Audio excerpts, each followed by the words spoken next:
Hi everyone. आज का topic multiple pregnancy के ऊपर है। मीन्स मल्टीपल प्रेगनेंसी क्या होती हैं, ऐसे कौन कौन से फैक्टर्स हैं जो मल्टीपल प्रेगनेंसी को लीड करते हैं। अगर हमारे पास कोई फीमेल आती है मल्टीपल प्रेगनेंसी वाली, तो उसमें कौन कौन से सिम्टम्स दिखाई देते हैं, कैसे हम इस कंडीशन को डायग्नोस कर सकते हैं एंड कैसे हम इसका मैनेजमेंट कर सकते हैं। राइट, तो उसके ऊपर आज की वीडियो रहने वाली है। मल्टीपल प्रेगनेंसी क्या है? मल्टीपल प्रेगनेंसी को हम मल्टीफीटल प्रेगनेंसी भी बोलते हैं। देखो, अगर मल्टीपल प्रेगनेंसी आए या फिर मल्टीफीटल प्रेगनेंसी आए तो दोनों एक ही चीज़ है। एंड ये जो मल्टीपल प्रेगनेंसी वाला टॉपिक है ना गाइज, ये एग्ज़ाम पॉइंट ऑफ व्यू से भी काफ़ी इम्पोर्टेंट है। ठीक है, तो आई होप कि आप जो है इस वीडियो को काफ़ी अच्छे से समझो। अगर आपको कोई डाउट रहता है तो आप वो चीज़ कमेंट कर सकते हैं। तो स्टार्ट करते हैं कि जो मल्टीपल प्रेगनेंसी है इसी को ही हम मल्टीफीटल प्रेगनेंसी भी बोलते हैं। अब इस कंडीशन में क्या होता है, when more than one foetus is develop in the uterus at the same time. Multiple pregnancy क्या है?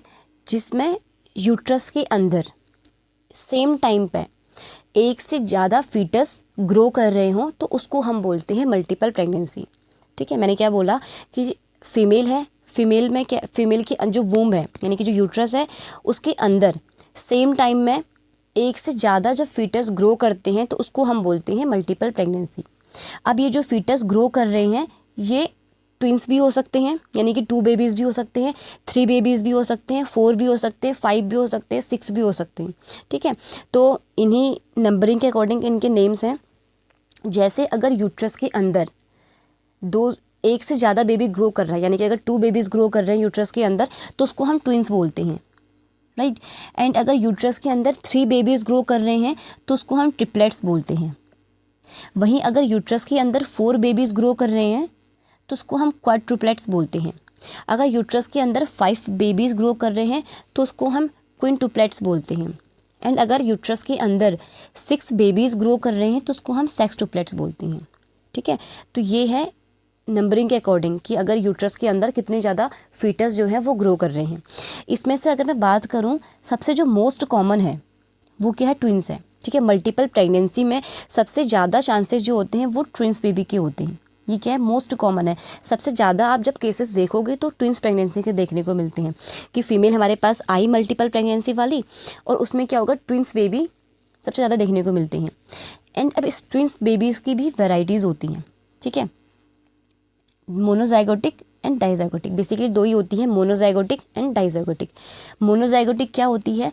जिसमें एक ओवरी से, ठीक है, जिसमें एक ओवा एक स्पर्म से फर्टिलाइज्ड होता है एंड जो फ्यूज़न जो प्रोडक्ट है वो आगे जा कर के 2 एम्ब्रियो में डेवलप होता है।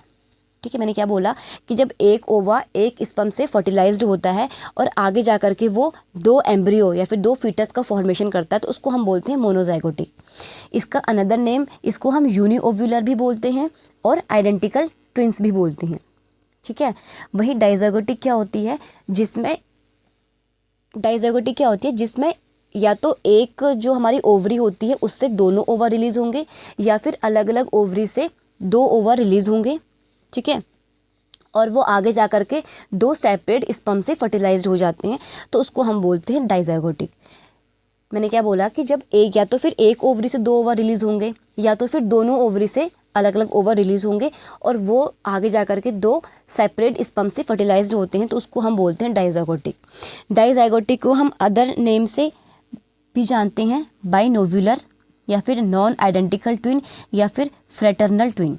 ठीक है, तो अगर कहीं पे आपको नाम आए कि बाइनोव्यूलर या नॉन आइडेंटिकल या फिर फ्रेटर्नल ट्विन क्या होती हैं तो वो डाइजाइगोटिक के बारे में बात चल रही है, जिसमें क्या होती है, एक ओवरी से 2 ओवर रिलीज़ होते हैं या फिर दोनों ओवरी से 2 ओवर रिलीज़ होते हैं जो आगे जा कर के अलग अलग 2 स्पर्म से फर्टिलाइज्ड हो जाते हैं, उसको हम बोलते हैं डाइजाइगोटिक।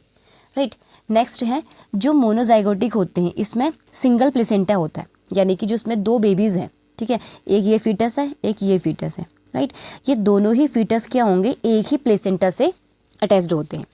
ठीक है, ये इन दोनों फीटस को एक ही प्लेसेंटा से ब्लड सप्लाई जाएगी, न्यूट्रिशन जाएगा।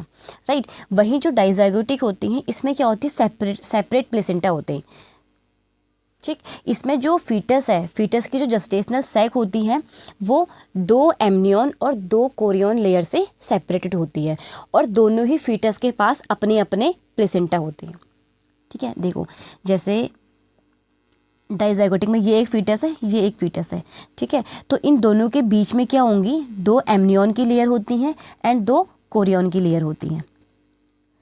ओके, और ये दोनों ही ये जो दोनों ही फीटस हैं जो ग्रो कर रहे हैं यूट्रस के अंदर, इनके पास अपना अलग अलग प्लेसेंटा होगा। इस फीटस के पास अपना प्लेसेंटा होगा एंड इस फीटस के पास अपना प्लेसेंटा होगा। ठीक है, तो डाइजाइगोटिक में क्या होती है, जो 2 फीटस अंदर ग्रो कर रहे हैं उनकी अलग अलग प्लेसेंटा, उनका अपने क्या होती है, अलग अलग प्लेसेंटा होती है। वहीं जो मोनोजाइगोटिक होती है ये इसमें क्या होती है, सिंगल प्लेसेंटा होती है एंड इसी सिंगल प्लेसेंटा से ये दोनों क्या होते हैं, अटैच होते हैं। ठीक है, दोनों को यहीं से न्यूट्रिशन मिलता है। उसके बाद है मोनोजाइगोटिक में sex of newborn always same. Monozygotic में क्या होती है, जो 2 फीटस हैं उनका जेंडर जो है, ठीक है, वो हमेशा सेम रहता है। या तो वो दोनों क्या होंगे, मेल होंगे या फिर वो दोनों क्या होंगे, फीमेल होंगी। राइट, तो वो आती है मोनोजाइगोटिक में। डाइजाइगोटिक में क्या होती है, sex of newborn is different. इसमें क्या होती है, जो 2 फीटस अंदर ग्रो कर रहे हैं उनमें से या तो एक फीमेल होगी या तो एक मेल होगा। ठीक है, उन दोनों के जो सेक्स हैं वो जो जेंडर हैं वो सेम नहीं होंगे, वो अलग अलग होंगे। बहुत कम चांसेस होते हैं कि उनमें डाइजाइगोटिक ट्विंस में जो उनके जेंडर हैं वो सेम हों। राइट, दोनों में क्या होती है, अलग अलग होती है। लेकिन अगर मोनोजाइगोटिक है तो इसमें जो उनके जेंडर होते हैं न्यूबॉर्न के वो हमेशा सेम होते हैं, या तो वो दोनों मेल होंगे या फिर वो दोनों फीमेल होंगी। उसके बाद है मोनोजाइगोटिक में blood group same but fingerprint में बी डिफरेंट। इसमें क्या होती है, दोनों ही ट्विंस, जो दोनों ही फीटस है उनका ब्लड ग्रुप क्या होता है, एक ही होता है। क्यों, क्योंकि वो दोनों ही एक ही जेनेटिक मटेरियल को कॉपी करते हैं। ठीक है, तो इसमें क्या होता है, बेसिकली इनका जो ब्लड ग्रुप होता है वो सेम होता है। अगर एक फीटस का ए पॉजिटिव है तो दूसरे फीटस का भी ए पॉजिटिव ही होगा। और उनके जो फिंगरप्रिंट्स होते हैं वो काफ़ी हद तक सेम होते हैं। ठीक है, मोनोजाइगोटिक में। वहीं डाइजाइगोटिक में क्या होती है, दोनों ही फीटस के जो ब्लड ग्रुप होते हैं वो डिफरेंट होते हैं और फिंगरप्रिंट्स भी डिफरेंट होती है। ठीक है, तो ये मेन डिफरेंस भी है मोनोजाइगोटिक और डाइजाइगोटिक ट्विंस में। ओके, उसके बाद हम बात करेंगे कि ऐसे कौन कौन से कॉजेज़ हैं, यानी कि ऐसे कौन कौन से फैक्टर्स हैं जिनकी वजह से मल्टीपल प्रेगनेंसी हो सकती है। तो सबसे फर्स्ट जो है मल्टीपल फैमिली हिस्ट्री। अगर किसी फीमेल की पहले फैमिली हिस्ट्री रह चुकी है कि उसकी फैमिली में पहले कोई मल्टीपल प्रेगनेंसी वाली फीमेल थी, तो उसमें ज़्यादा चांसेस होते हैं मल्टीपल प्रेगनेंसी होने के। उसके बाद है एडवांस मैटरनल एज। अगर मदर की एज जो है वो ज़्यादा है, ठीक है, 30 या फिर 35 ईयर से अगर मदर की एज ज़्यादा है तो उसमें भी ज़्यादा चांसेस होते हैं मल्टीपल प्रेगनेंसी होने के। देन उसके बाद है इंक्रीज पैरिटी। इंक्रीज पैरिटी यानी कि जो फीमेल है वो बहुत बार बेबी को डिलीवर कर चुकी है।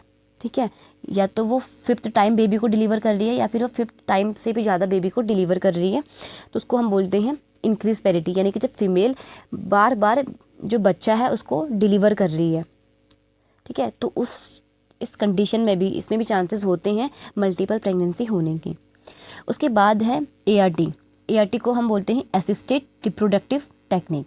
ठीक है, असिस्टेड रिप्रोडक्टिव टेक्निक यानी कि जब फीमेल नेचुरली बेबी कंसीव ना करके किसी अदर टेक्निक से बेबी कंसीव कर रही हो, फॉर एग्जांपल IVF, ठीक है, इन विट्रो फर्टिलाइजेशन।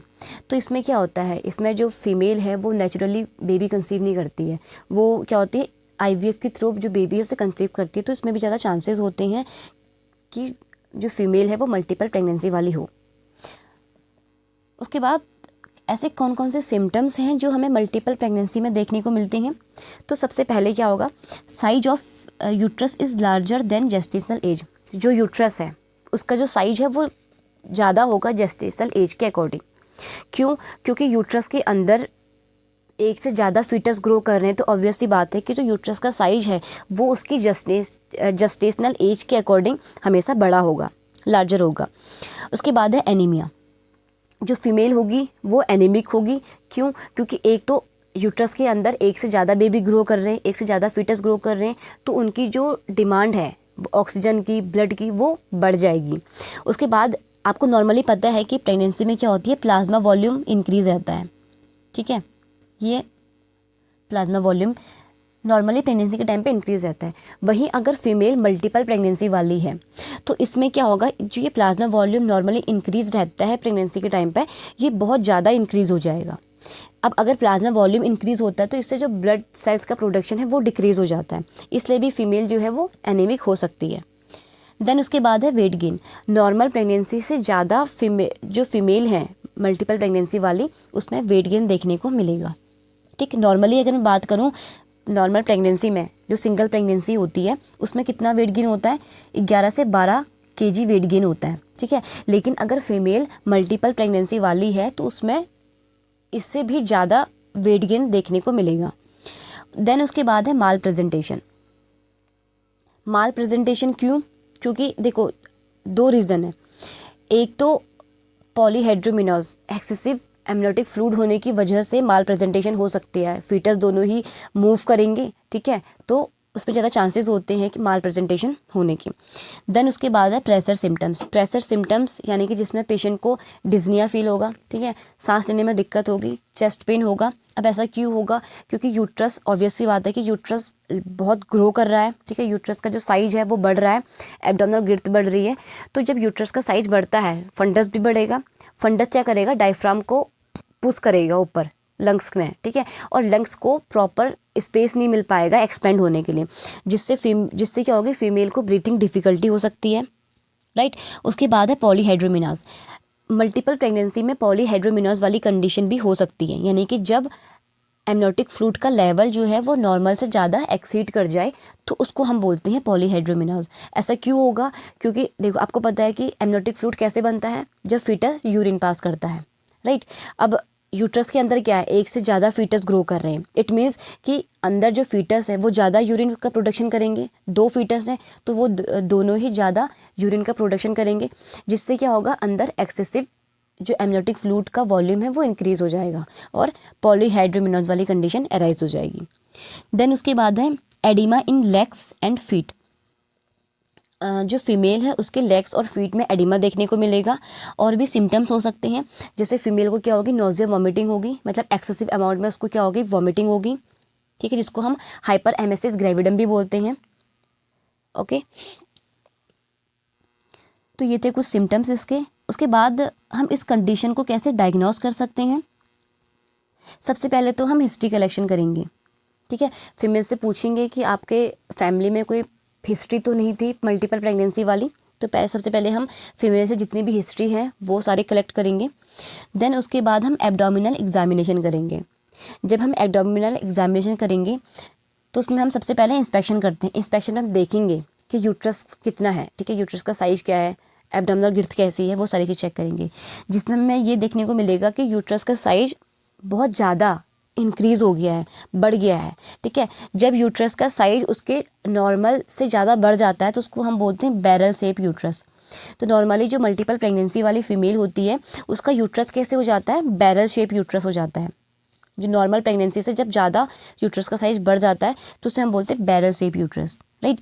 उसके बाद पाल्पेशन में जब हमने पाल्पेट किया, जो फीमेल है उसका जब हमने एब्डोमिनल पाल्पेट किया तो हमें फीटल पार्ट जो हमें वो पाल्पेट होंगे, ठीक है। अस्कल्टेशन करने के टाइम पे हमें 2 foetal heart sound heard at the difference of 10 beat per minute, ठीक है। जब हम अस्कल्टेट करेंगे तो हमें क्या होंगे, 2 फीटल हार्ट साउंड सुनाई देंगी और कितने डिफरेंस के बिटवीन 10 बीट पर मिनट के डिफरेंस के बिटवीन हमें 2 फीटल हार्ट साउंड सुनने को मिलेगी। उसके बाद जब हम वेजाइनल एग्जामिनेशन करते हैं तो हमें एक जो फीटस है उसका हेड हमें पेल्विस में फील होगा और दूसरे फीटस का हेड हमें फंडस में फील होगा। कब? जब हम वेजाइनल एग्जामिनेशन करेंगे। उसके बाद हम अल्ट्रासाउंड भी कर सकते हैं। अल्ट्रासाउंड में बेसिकली हमें ये चीज़ पता चलेगी पहले तो कि जो अंदर फीटस है वो कितने ग्रो कर रहे हैं, 2 हैं, 3 हैं, 4 हैं, ठीक है, वो पता चलेगा। दूसरा हमें ये पता चलेगा कि उनमें कोई कंजेनाइटल एनोमलीज तो नहीं है, कोई बर्थ डिफेक्ट तो नहीं है, वो चीज़ पता चलेगी। तीसरी ये चलेगी कि जो अंदर फीटस हैं उनकी पोजीशन कैसी है, ठीक है, उनका लाई कैसा है, वो लॉन्गिट्यूडनल लाई कर रहे हैं या फिर ट्रांसवर्स लाई कर रहे हैं, ऑब्लिक लाई कर रहे हैं, मीन्स उनकी प्रेजेंटेशन कैसी है। ओके, तो ये थे डायग्नोस कि हम मल्टीपल प्रेगनेंसी को कैसे डायग्नोस कर सकते हैं। सबसे पहले हम हिस्ट्री कलेक्ट करेंगे, उसके बाद हम एब्डोमिनल एग्जामिनेशन करेंगे, देन हम वजाइनल एग्जामिनेशन करेंगे और हम अल्ट्रासाउंड करेंगे। उसके बाद है इसका मैनेजमेंट, हम मल्टीपल प्रेगनेंसी को कैसे मैनेज कर सकते हैं। अगर फीमेल अपनी प्रेगनेंसी में है, ठीक है, ड्यूरिंग प्रेगनेंसी है, तो हम फ्रिक्वेंट एंटीनेटल विजिट के लिए बोलेंगे, फीमेल को बोलेंगे एंटीनेटल विजिट्स के लिए कि आप जो है वो एंटीनेटल विजिट्स के लिए आए। इसमें हमें क्या होगा, हम जो भी कॉम्प्लिकेशंस होती हैं मल्टीपल प्रेगनेंसी की वजह से, उसको हम पहले ही क्या कर सकते हैं, आइडेंटिफाई कर सकते हैं। ठीक है, फीमेल ज़्यादा एनीमिक तो नहीं हो रही है, वो चीज़ आइडेंटिफाई कर सकते हैं, राइट। उसके बाद है प्रॉपर डाइट, फीमेल को हम प्रॉपर डाइट के लिए बोलेंगे, फीमेल को बोलेंगे कि आप जो है वो एक्स्ट्रा कैलोरीज, एक्स्ट्रा प्रोटीन्स का इंटेक कीजिए। ठीक है, फीमेल को एडुकेट रेस्ट के लिए बोलेंगे और फीमेल की रेगुलर मॉनिटरिंग करेंगे और फीटस की भी साथ साथ में रेगुलर मॉनिटरिंग करेंगे। उसके बाद अगर फीमेल लेबर के टाइम पे है, तो वो तो था प्रेगनेंसी के टाइम पे कि अगर फीमेल जो है वो प्रेगनेंसी के टाइम पे है तो हम क्या करेंगे। अभी क्या है, फीमेल लेबर के टाइम पे है, तो हम क्या कर सकते हैं, देखो अभी ट्विंस प्रेगनेंसी है, ठीक है, तो सबसे पहले एक बेबी डिलीवर होगा, उसके बाद दूसरा बेबी डिलीवर होगा, राइट। तो सबसे पहले हम इसमें फीमेल को एनाल्जेसिक देंगे, उसके बाद हम केयरफुल मॉनिटरिंग करेंगे, फीटल मॉनिटरिंग, ठीक है। उसके बाद हम ये चेक करेंगे कि जो फीटस है अंदर वो डिस्ट्रेस में तो नहीं है, तो उसके लिए हम फीटल मॉनिटरिंग करेंगे। उसके बाद इन्फ्यूज़न ड्रिप चढ़ाएंगे, देन हम डिलीवरी को कंडक्ट करवाएंगे। पहले हम ये देखेंगे कि जो फर्स्ट बेबी डिलीवर हो रहा है उसकी प्रेजेंटेशन कैसी है। अगर वो वर्टेक्स है, ठीक है, यानी कि सिफेलिक प्रेजेंटेशन है, तो हम नॉर्मली वेजाइनल डिलीवरी परफॉर्म कराएंगे। उसके बाद जैसे ही नॉर्मल वेजाइनल डिलीवरी होगी, उसके बाद क्या होगी, जैसे ही नॉर्मल वेजाइनल डिलीवरी होगी, फर्स्ट बेबी बाहर डिलीवर आउट होगा, तो हम कॉर्ड को इमीडिएटली क्लैंप और डिवाइड कर देंगे, ठीक। और जैसे ही फर्स्ट बेबी डिलीवर होता है ना, उसके जस्ट 15 मिनट या फिर 15 मिनट के अंदर अंदर हमें सेकंड डिलीवरी को भी परफॉर्म कराना होता है, ठीक है। ज़्यादा से ज़्यादा ये जो टाइमिंग है वो 30 मिनट तक एक्सटेंड हो सकती है, उससे ऊपर नहीं जानी चाहिए। तो इस टाइम पे क्या होता है, हमें सेकंड बेबी को भी डिलीवर कराना होता है। अब हमने क्या किया, जैसे ही हमारा फर्स्ट बेबी डिलीवर हुआ, वेजाइनल डिलीवरी हुई उसकी, हमने क्या करा, इमीडिएटली जो कॉर्ड है उसको क्लैंप और लाइगेट कर दिया। देन उसके बाद हम मदर को कोई भी मिथार्जिन जो ड्रग्स होती हैं, ठीक है, वो हम नहीं देंगे। हम क्या करेंगे, सीधे जो सेकंड बेबी है उसकी डिलीवरी परफॉर्म करवाएंगे। उसके लिए हम सबसे पहले देखेंगे कि जो सेकंड बेबी है वो कैसा लाई कर रहा है, ठीक, वो ट्रांसवर्स लाई कर रहा है या फिर ऑब्लिक लाई कर रहा है या फिर लॉन्गिट्यूडनल लाई कर रहा है, ठीक है। अब ये हम चीज़ें कैसे आइडेंटिफाई कर सकते हैं कि उसकी प्रेजेंटेशन कैसी है। एक तो हम क्लिनिकली ये चीज़ चेक कर सकते हैं, ओके। दूसरा हम अल्ट्रासाउंड के थ्रू ये चीज़ चेक कर सकते हैं। अब हमने जब अल्ट्रासाउंड किया तो हमें दो चीज़ें पता चली, या तो जो फीटस है उसकी लाई लॉन्गिट्यूडनल हो सकती है या फिर ट्रांसवर्स या फिर ऑब्लिक हो सकती है। देखो लॉन्गिट्यूडनल लाई क्या होती है, जब फीटस का स्पाइन मदर के स्पाइन के पैरेलल हो तो उसको हम बोलते हैं लॉन्गिट्यूडनल लाई।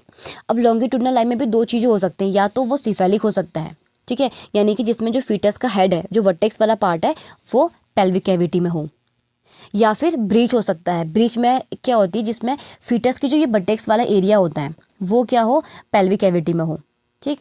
उसके अलावा हमारी ट्रांसवर्स लाई, ये हमारी होती है ट्रांसवर्स लाई, और हमारी हो सकती है ऑब्लिक लाई, ठीक। तो हमने क्या करा, अल्ट्रासाउंड किया। अल्ट्रासाउंड में हमें ये पता चला कि जो फीटस है, दो चीज़ें हो सकती हैं, या तो वो लॉन्गिट्यूडनल लाई हो सकता है या फिर वो ट्रांसवर्स लाई हो सकता है। सबसे पहले अगर मैं बात करूँ ट्रांसवर्स लाई या फिर ऑब्लिक लाई की, तो उसमें हम क्या करेंगे, हमें पता चला कि जो फीटस है वो ट्रांसवर्स लाई है उसकी, तो हम क्या करेंगे, एक्सटर्नल वर्जन देंगे। एक्सटर्नल वर्जन जैसे बेसिकली क्या होता है, इसमें हम जो फीमेल होती है उसके एब्डोमेन बाहर से हम मैन्योर्स देते हैं, ठीक है। वेजाइना के थ्रू हाथ को इंट्रोड्यूस करा कर हम मैन्योर्स नहीं देते हैं, हम बाहर से जो मदर का एब्डोमेन वाला एरिया होता है वहाँ से हम मैन्योर देते हैं, ताकि जो फीटस है उसकी जो लाई है उसको हम लॉन्गिट्यूडनल कर सकें, यानी कि जो वर्टेक्स है उसको हम पेल्विक कैविटी में ला सकें। इसलिए हम इसको एक्सटर्नल वर्जन देते हैं, ठीक। अब अगर एक्सटर्नल वर्जन हमारा फेल हो गया, हमने क्या करा, हमने मदर को बाहर से मैन्योर्स दिए, ठीक है, वो चीज़ फेल हो गई, जो फीटस है वो ट्रांसवर्स लाई में ही है, वो लॉन्गिट्यूडनल लाई में नहीं आ पाया। तो हम क्या करेंगे, उसके बाद हम इंटरनल पोडालिक वर्जन देंगे and breach extraction under general anaesthesia. ठीक है, हमने क्या करा, पहले बाहर से मैन्यूअर्स दिए। अगर बाहर से मैन्यूअर्स देने के बाद भी जो फीटस है वो मूव नहीं किया, तो हम फिर वजाइना के थ्रू हैंड को इंट्रोड्यूस करा करके इंटरनल पोडालिक वर्जन देंगे, जिसमें हम हाथ को अंदर इंसर्ट करके वजाइना के थ्रू हम क्या करेंगे, फीटस को मूव कराएंगे। और वो जनरल एनेस्थीसिया के अंडर हम क्या करेंगे, जो डिलीवरी है उसको परफॉर्म कराएंगे।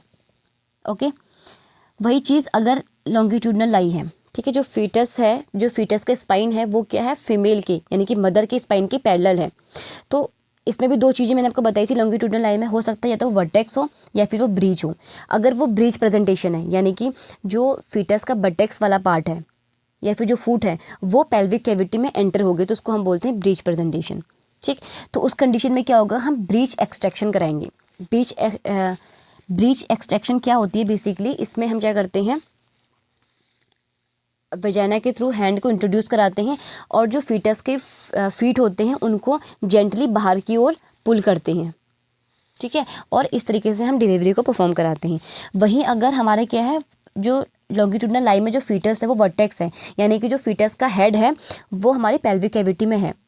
तो या तो देखो दो चीज़ें हो सकती है इसमें भी, या तो जो उसका हेड है वो लो डाउन हो, नीचे हो, या फिर वो हाई हो, ऊपर हो। तो अगर फीटस का हेड लो डाउन है, नीचे है, तो हम फोर्सेप की हेल्प से डिलीवरी परफॉर्म कराएंगे। अगर फीटस का हेड जो है वो हाई है यानी कि ऊपर है, तो हम क्या करेंगे, जो हमारे पास वेंटोस फोर्सेप होती हैं, ठीक है, वेंटोस फोर्सेप क्या होती है, जिससे हम फीटस के हेड को होल्ड करते हैं, यानी कि फीटस के हेड के ऊपर वो ऐसे कैप सी होती है, उसको लगाया जाता है और डिलीवरी परफॉर्म की जाती है। ठीक है, तो वेंटोस फोर्सेप्स से हम डिलीवरी परफॉर्म करते हैं, या फिर हम इंटरनल वर्जन देते हैं, वही हैंड वजाइना के थ्रू इंट्रोड्यूस करा करके फीटस को क्या करेंगे, मैन्योर्स दे करके बाहर रिमूव आउट करवाते हैं। ठीक, तो इस तरीके से डिलीवरी परफॉर्म की जाती है मल्टीपल प्रेगनेंसीज़ की। उसके बाद जैसे ही जो फीटस है, जो सेकंड फीटस जो बेबी है, वो जैसे ही बाहर डिलीवर आउट हो जाता है, तो उसके बाद हम क्या करते हैं, प्लेसेंटा को बाहर रिमूव आउट कराते हैं, और उसके बाद हम जो फीमेल है उसको मिथार्जिन देते हैं ब्लीडिंग को स्टॉप करने के लिए, ताकि जो फीमेल है वो पीपीएच में ना जाए, ठीक है, पोस्टपार्टम हेमरेज में ना जाए। तो इस तरीके से हम जो हमारी मल्टीपल प्रेगनेंसी होती है उसका मैनेजमेंट करते हैं। ओके, उसके बाद है कॉम्प्लिकेशंस। क्या क्या कॉम्प्लिकेशंस देखने को मिल सकते हैं, तो सबसे फर्स्ट है मैटरनल कॉम्प्लिकेशंस, यानी कि मदर में क्या क्या कॉम्प्लिकेशंस देखने को मिल सकते हैं मल्टीपल प्रेगनेंसी की वजह से। सबसे पहले है प्रीटर्म लेबर। ठीक है, क्योंकि यूट्रस के अंदर एक से ज़्यादा फीटस ग्रो कर रहे हैं, तो ज़्यादा चांसेस होते हैं कि जो लेबर है वो प्रीटर्म हो, यानी कि टर्म से पहले ही डिलीवरी हो जाए। नेक्स्ट है माल प्रेजेंटेशन। जो फीटस है वो माल प्रेजेंटेशन हो सकता है। ठीक है, एक फीटस अगर वर्टेक्स है तो दूसरा फीटस कैसा होगा, लॉन्गिट्यूडनल या फिर ट्रांसवर्स लाई हो सकती है। ठीक, उसके बाद है PROM, यानी कि प्रीमेच्योर रप्चर ऑफ मेम्ब्रेन। क्यों, क्योंकि एक तो यूट्रस के अंदर एक से ज़्यादा फीटस ग्रो कर रहे हैं, जिससे क्या होगी, जो एमनियन जो लेयर होती है, फीटल मेम्ब्रेन होती है, उसमें क्या होगा, एक ओवर स्ट्रेच होंगी वो। दूसरा, उसके अंदर क्या होती है, एमनियोटिक फ्लूइड का वॉल्यूम जो है वो नॉर्मल से ज़्यादा प्रेजेंट होता है, जिसकी वजह से भी जो फीटल मेम्ब्रेन है वो ईजिली रप्चर आउट हो सकती हैं। देन उसके बाद फीमेल एंटीपार्टम हेमरेज में जा सकती है। ठीक है, अगर क्या होगा, जो फीटस है, अगर दोनों ही फीटस एक ही प्लेसेंटा से क्या है अटैच्ड है, एक ही प्लेसेंटा से उनको ब्लड फ्लो हो रहा है, ठीक, तो उस कंडीशन में क्या हो सकता है, जो प्लेसेंटा है वो प्रीमेच्योरली सेपरेट हो सकता है। ठीक, तो वो कंडीशन हो सकती है। उसके बाद है PPH, यानी कि पोस्टपार्टम हेमरेज वाली कंडीशन देखने को मिल सकती है मल्टीपल प्रेगनेंसी वाली फीमेल में। एंड सब इन्वॉल्यूजन क्या होता है, बेसिकली प्रेगनेंसी के बाद, नॉर्मल अगर बात करूँ, प्रेगनेंसी के बाद क्या होता है, परप्यूरियम स्टेज में जिसमें क्या होती हैं, जो फीमेल के ऑर्गन्स होते हैं, यानी कि जो हमारे यूट्रस है, पेल्विक ऑर्गन्स हैं, वो अपनी प्री प्रेग्नेंट स्टेट में वापस जाते हैं। ठीक है, उसको हम बोलते हैं इन्वॉल्यूट होना। लेकिन सब इन्वॉल्यूजन क्या होता है, जिसमें जो पेल्विक ऑर्गन है वो अपनी प्री प्रेग्नेंट स्टेट में वापस नहीं जा पाते हैं, उनको हम बोलते हैं सब इन्वॉल्यूजन। तो मल्टीपल प्रेगनेंसी में ये कॉम्प्लिकेशन देखने को मिलते हैं, जिसमें पेल्विक ऑर्गन जो है वो अपनी प्री प्रेग्नेंट स्टेट में वापस नहीं जा पाते हैं। राइट। उसके बाद फीटल कॉम्प्लिकेशन क्या क्या देखने को मिल सकते हैं। सबसे पहला है IUGR, इंट्रायूट्राइन ग्रोथ रिटार्डेशन देखने को मिल सकती है फीटस में, ठीक है। उसके बाद है लो बर्थ वेट बेबी हो सकता है। अगर एक फीटस नॉर्मल है तो दूसरा जो फीटस है वो लो बर्थ वाला हो सकता है, ठीक है। नेक्स्ट है TTS यानी कि ट्विन ट्रांसफ्यूजन सिंड्रोम। TTS देखने को मिल सकता है फीटस में। अब ये ट्विन ट्रांसफ्यूजन सिंड्रोम क्या होता है, जिसमें एक ट्विन तो ज़्यादा ब्लड फ्लो को रिसीव करेगा और दूसरा ट्विन जो है वो कम ब्लड फ्लो को रिसीव करेगा। उसको हम बोलते हैं ट्विन ट्रांसफ्यूजन सिंड्रोम। जैसे आपको इसमें इमेज में शो हो रहा है, इसमें क्या है, एक रिसिपिएंट ट्विन है, ठीक है, जो यहाँ से प्लेसेंटा के थ्रू सबसे ज़्यादा ब्लड फ्लो को रिसीव कर रहा है। वहीं जो दूसरा डोनर ट्विन है, ठीक है, डोनर ट्विन है वो क्या है, प्लेसेंटा से कम ब्लड फ्लो को रिसीव कर रहा है। तो इसी को हम बोलते हैं ट्विन ट्रांसफ्यूजन सिंड्रोम, जिसमें एक बेबी ज़्यादा ब्लड फ्लो रिसीव करता है और दूसरा बेबी कम ब्लड फ्लो रिसीव करता है। तो ये भी एक कॉम्प्लिकेशन है फीटल में जो हो सकता है, राइट। तो बेसिकली ये था मल्टीपल प्रेगनेंसी के बारे में। आई होप कि आपको ये वीडियो समझ आई होगी। Thank you.